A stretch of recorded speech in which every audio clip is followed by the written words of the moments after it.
some of the delegations to make their way through. So we are ready to start. Just so that everybody is aware, my name is Andy Mutivi. I'm the head of the Special Investigating Unit of South Africa, but also a co-chair of the anti-corruption, G20 anti-corruption working group. We co-chair with Mr. Marcelo Viana Pontes from Brazil. Let me acknowledge all the ministers and deputy ministers in the room and all the distinguished guests. In particular, I acknowledge our Minister of Justice and Constitutional Development in South Africa, Minister Kubai. I also acknowledge Minister of Public Service and Administration, Minister Buthelezi. I also acknowledge the Premier of the province in which we are meeting, the province of Mpumalanga. Most of you would have heard him welcome you last night, Premier Ndlovu. Thank you, Premier. So at this stage, we'll start. Minister of Public Service and Administration, Nkosi Nzamo Buthelezi. Minister of Justice and Correctional Service, Honorable Mamlo Muti Kubai, distinguished ministers, deputy ministers, and all G20 member states and invited guest countries, Public Protector of South Africa, Advocate Koleka Kaleka, if she's here, distinguished ambassadors, DGs, DDGs, and all government officials, representative of international organizations, heads of delegation, honorable members of the G20 Anti-Corruption Working Group, esteemed colleagues, distinguished guests, and advocates for integrity. It is both an honor and a privilege to stand before you this morning in this authentically placed Kruger National Park, a symbol of our natural heritage and the rich biodiversity of South Africa. Former US President, His Excellency President Joe Biden agrees with former Tanzanian President Julius Nyerere that corruption is a cancer, one that eats away at citizens' faith in democracy. We have to fight this cancer. Our people are infuriated by the repetition of hollow anti-corruption rhetoric by those in power. This and reputation of our financial system, our status as an investment destination, and for the economy as a whole. This comes at the right time when, as government, we have taken bold steps towards driving inclusive growth and job creation, reducing poverty and the high cost of living, and building a capable, ethical, and developmental state. For us to achieve these priorities, we have to join hands in the fight against corruption. According to the World Bank definition of corruption, it is the extent to which power is misused for private gain, encompassing both petty and grand corruption, as well as the influence of the elite and private interests in capturing state institutions. Honorable members and distinguished guests, corruption remains one of the most significant barriers to social, economic and environmental development worldwide. It is a scourge that diverts resources away from critical initiatives aimed at improving public welfare and undermines trust in our institutions. Corruption deepens inequality and robs citizens, especially the poor, of opportunities to live with dignity. Commitment to eradicate corruption is not merely a national obligation, it is a global imperative essential for fostering peace, justice, and strong institutions as outlined in the United Nations Sustainable Development Goals, SDG 16. As we reflect on resolution from the 2024 Rio de Janeiro G20 summit, we are reminded of the collective responsibility we share in developing robust framework for accountability and transparency. Summit emphasized that corruption knows no borders, impacting every facet of society from economic inequality to environmental degradation. By sharing our experience and learning from one another, we can build a robust and resilient anti-corruption infrastructure that not only addresses current challenges but anticipate future threats. Partnership can help facilitate knowledge sharing, technical assistance, and capacity building initiatives, equipping our institution to better serve the public interest. Honorable members and esteemed guests, as we address these significant challenges posed by corruption today, let us take a moment to reflect on our collective commitment to fostering a world where integrity and accountability are the norm. By embracing the lesson learned from our experience in Pumalanga and leveraging the support of the international community, we can make substantial strides towards a future where corruption is eradicated, resources are responsibly managed, and all individuals can thrive equally.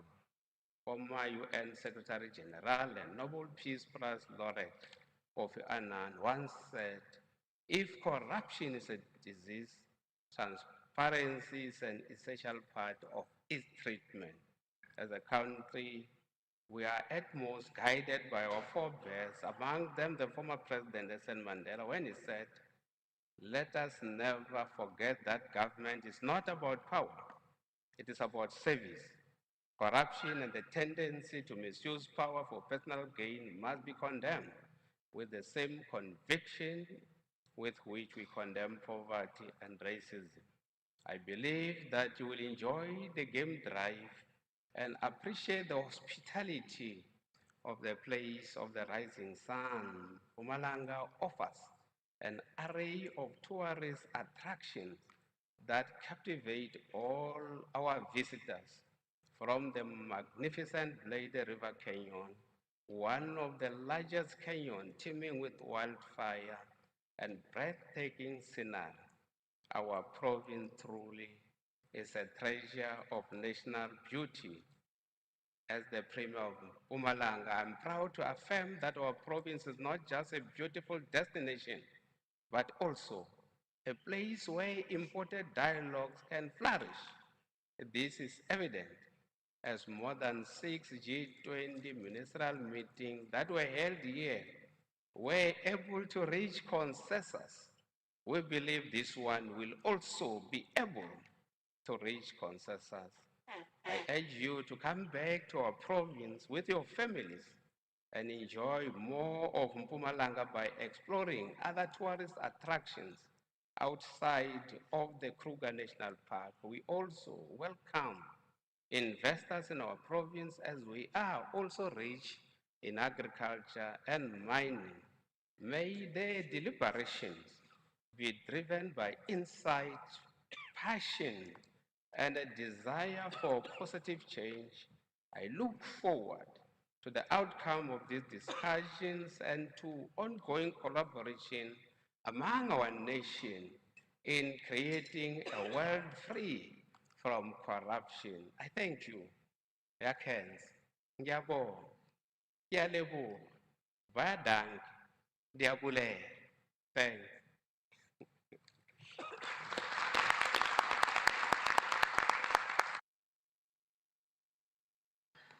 Thank you, His Excellency, the Premier of Mpumalanga. Thank you very much for those warm, welcoming words.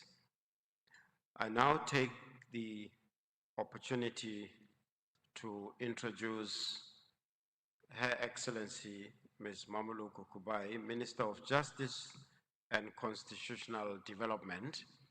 I'll just take a few minutes to really introduce her. Minister Kubai is the Minister of Justice and Constitutional Development and a co-chair of the Justice, Crime Prevention and Security Cluster, and a senior African National Congress leader serving on the National Executive Committee and the National Working Committee. She has previously held several ministerial portfolios, including tourism, science and technology, communications, energy and human settlements, and acted as Minister of Health during the COVID-19 pandemic. Earlier in her career, she served as a director in the Office of the Deputy President, Pomzile Mlambo Kruger, and later as parliamentary advisor to the Deputy President, Kgalema Motlanthe. Minister Kubai holds degrees from the University of Johannesburg and Wits University and completed the leadership program at Harvard. And she is currently pursuing a PhD in corporate governance. She also served on the World Economic Forum, Global Artificial Intelligence Council, a global Future Council on Sustainable Tourism. Her Excellency, over to you. Thank you. Thank you very much, Advocate Mutibi. Acknowledging the Minister of Public Service and Administration in the Republic of South Africa, Minister Buthelezi, the Premier of the Mpumalanga Province, Mandla Ndlovu, ministers who are present, co-chairperson of the ACWG, Mr. Marcelo Ponte Vienas, representatives of various organizations, distinguished guests, delegates, good morning. It gives me great pleasure to join you for this very important anti-corruption working group ministerial meeting. The fight against corruption needs eternal vigilance and continuous sharpening of anti-corruption tools. In this regard, last week, together with 71 other countries, we signed the United Nations Convention Against Cybercrime in a ceremony held in Hanoi, Vietnam, the work that has been done by UNODC. Thus marking a pivotal and timely milestone in the international community's efforts to confronting this evolving threat. As the first global threat on cybercrime, it establishes a comprehensive framework for international cooperation, mutual legal assistance, harmonization and capacity building, ensuring that all states are better equipped to prevent, investigate and prosecute cyber offenses. This convention too shall go a long way in enabling the fight against corruption and other crimes. Excellencies, the Kruger Park, located in this province here in South Africa, the province we call of the Rising Sun, is a jewel in the crown of South Africa's tourism industry. And it is home to elephants, lions, hippos, leopards, and the rest of the big five, and many other animals. Kruger National Park's biodiversity is exceptionally high, and this rich biodiversity is supported by diverse ecosystems, ranging from Mopani woodlands to lush forest, and is managed by a conservation mission to maintain its natural variety through community involvement and ecosystem simulation. I've mentioned these details about this park, where we are here today, to highlight the fact that if not combated, corruption may result in the loss of these resources and habitats. and the degradation of ecosystems with direct and indirect effects on the livelihood of local communities. If corruption is allowed to take root in society, a wonderful and biodiverse park like Kruger National Park is not safe. This is because corruption enables criminal groups to smuggle illicit drugs, weapons, wildlife, or even people within countries and across borders, while evading detention and bypassing law enforcement. Corruption not only facilitates transnational organized crime, but also allows multinational criminal and organized groups to infiltrate and weaken public administration in many countries. This undermines governance structures, destabilizes institutions, and poses a serious threat to public order and security. Corruption exacerbates some of the most pressing challenges society faces today. This includes, but not limited to, the following: undermines human rights, justice, and social cohesion, erodes trust in public institutions and democracy, enables environmental degradation and organized crime, hampers economic development, deepens poverty and inequality in our member states. To effectively combat corruption, there has to be a shared commitment from multi-stakeholders, including stronger partnership between the public sector, private sector, civil society, and academia, consistent with our domestic laws in each and every of our countries. Corruption, just like organized crime, is more often than not hidden, secretive, and complex, involving multiple actors, networks, and jurisdictions. It is only by encouraging those within society to have information to come forward and reveal the workings of complex networks involved that we will be able to strengthen the fight against corruption. In this regard, Excellencies, the protection of whistleblowers in the fight against corruption is of paramount importance if we want our efforts to be more effective and impactful. In addition, corruption is a cross-border crime, and that requires multilateral and multi-country approach through which it can be combated.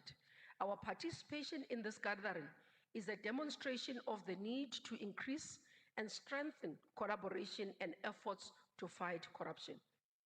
We must, by working closely together as countries, increase the efficiency of asset recovery and the use of innovative and flexible methods to recover stolen assets. I believe that if we increase our efforts in ensuring that those who divert public resources for private benefit are deprived of the use of these resources, it will serve as a huge deterrent against acts of corruption. States still face many obstacles and challenges in implementing an effective asset recovery framework. Challenges arise due to the need to navigate foreign legal systems and multiple jurisdictions, with countries having different laws and procedures for the tracing, freezing, confiscating, recovery, and return of the proceeds of crime. Many states, both requesting and requested, have little experience in mutual legal assistance and asset recovery in particular, and often face lack of financial, institutional, or operational capacity. This can lead to difficulties in planning and prioritizing asset recovery steps on the requesting side, and delays or unresponsiveness on the requested side. Through close collaboration, Excellencies, these hurdles can be overcome. In a world in which technological changes are consistently changing the way we interact with each other, work, and transact, anti-corruption has become a continuous process by which different actors work through various means to minimize the impact of corruption in society, politics, and the economy. Through deepfakes, generative artificial intelligence has become a powerful tool for malicious impersonation and corruption. It enables scammers to generate highly convincing text, audio, and video, leading to sophisticated and scalable attacks that are difficult for both individuals and organizations to detect. This means that our anti-corruption strategies also have to incorporate latest technologies including artificial intelligence to improve detection and preventions.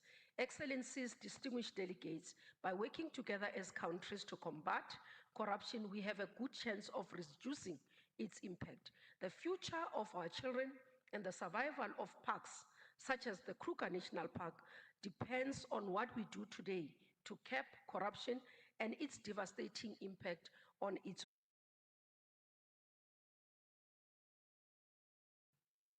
to deliver a keynote address, His Excellency Inkosi Buthelezi. Minister, over to you.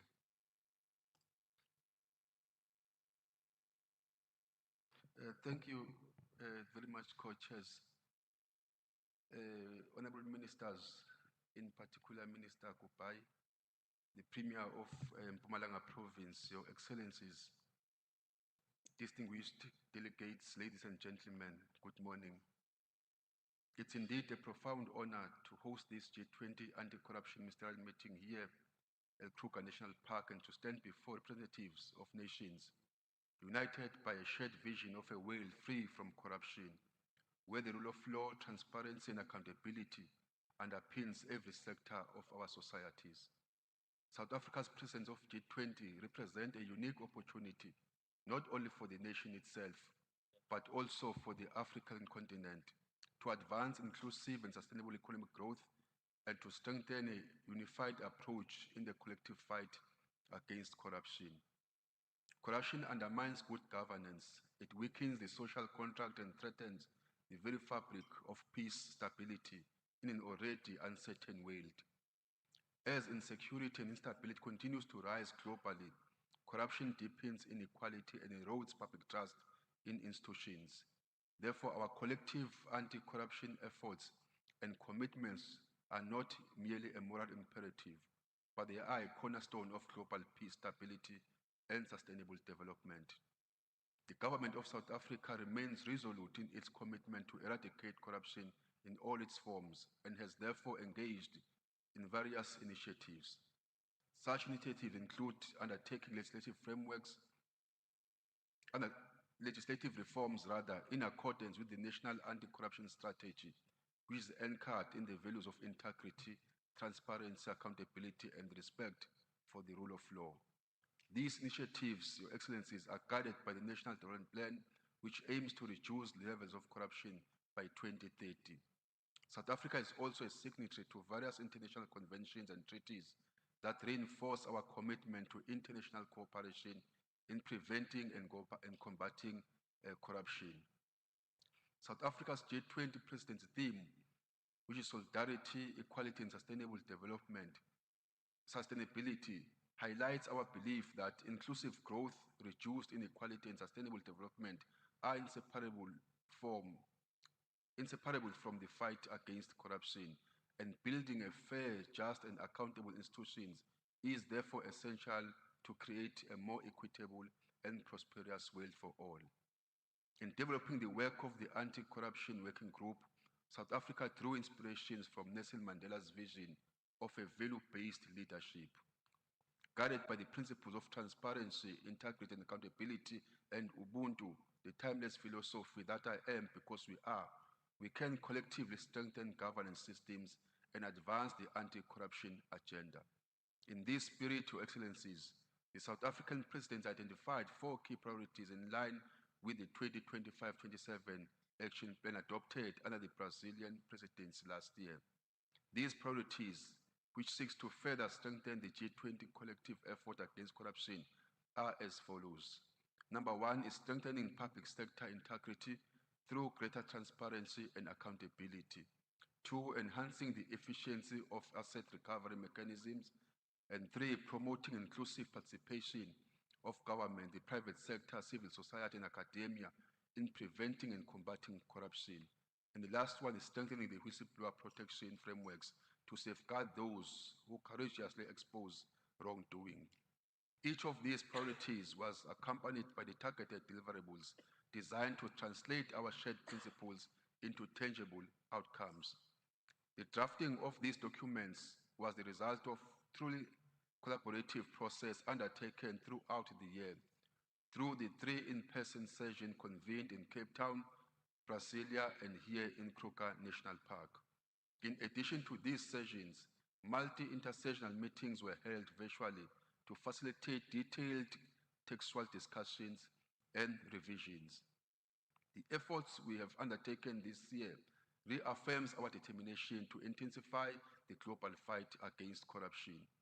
I've been informed by the co-chairs that discussions were indeed robust and often challenging, yet guided by all times by the shared resolve to reach meaningful compromise in service of our common goals.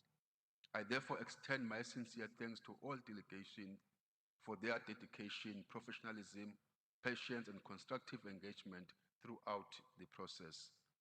Allow me, co-chairs, to also express our profound gratitude to Brazil for its exemplary leadership as co-chair of the Anti-Corruption Working Group. Your steadfast cooperation and wisdom have been invaluable in steering our collective work. I would like to extend our profound appreciation to our knowledge partners, the UNODC, the OECD, the UNDP, and the AFDP for their unwavering support, technical expertise, and generous collaboration. Your invaluable contribution have been instrumental in developing the compendium and analytical reports, ensuring that the G20 Anti-Corruption Working Group produces a comprehensive and practical guidelines for advancing our collective efforts. Finally, Your Excellencies, as we gather here amidst the serene beauty of the Kruger National Park, I trust that this peaceful surrounding will inspire our deliberations and mark the successful conclusion of this ministerial meeting. I hope you will also take the opportunity to experience our majestic Skukuza, its breathtaking landscape, rich biodiversity, and the possibility of encountering the African icon Big Five. Together, let us reaffirm our shared determination to build a world defined by integrity, justice, and accountability, a world where corruption finds no refuge. And I thank you so much.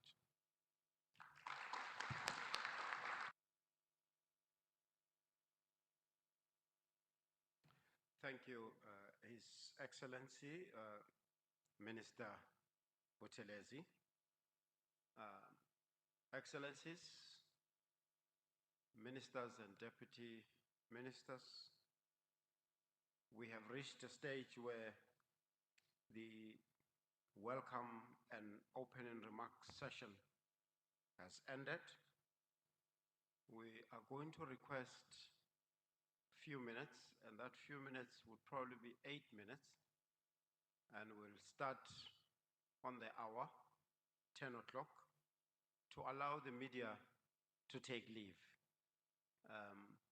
So at this stage, we will allow the media to take leave. Thank you very much, Excellencies.